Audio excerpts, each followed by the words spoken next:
Hi there, I'm going to explain the beginnings of the formation of the eye. So right here what we have drawn is what you would see in an embryo. So in the middle right here, this light blue is going to be your neural tube.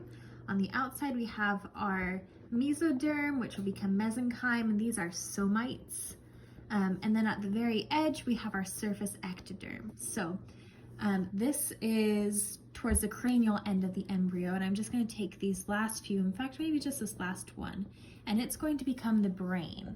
So that's this little curved structure on the inside. So what used to be the neural tube is now going to become the forebrain. And you can see we still have our mesenchyme around it, and at the very edge we have our surface endoderm.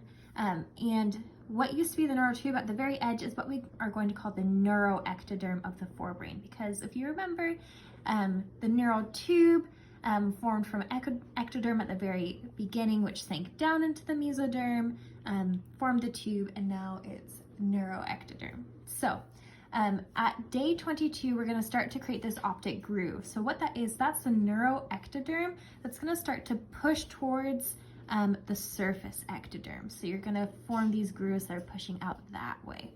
So this optic groove is eventually going to become this optic vesicle. So it's pushed out, and it's getting closer to the surface ectoderm.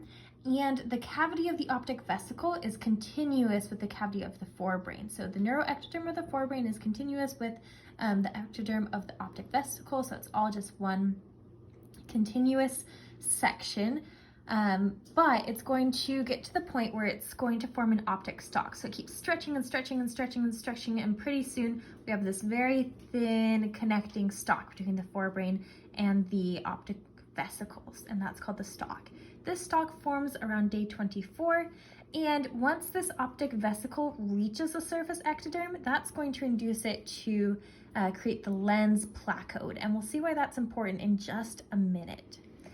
So here we have what happens after the optic vesicle has contacted the surface ectoderm and it's beginning to form the lens placode.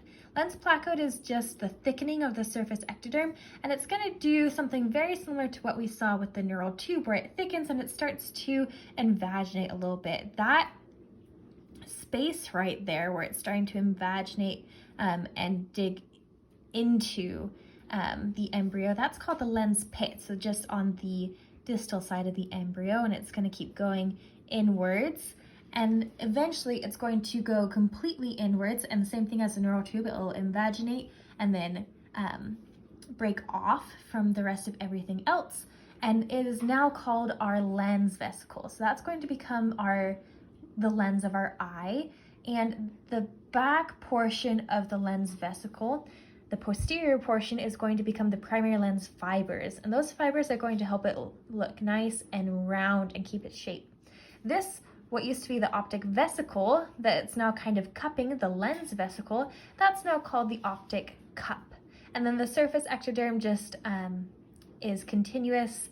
It just attached right where this lens vesicle broke off, and all of this happens around day 33.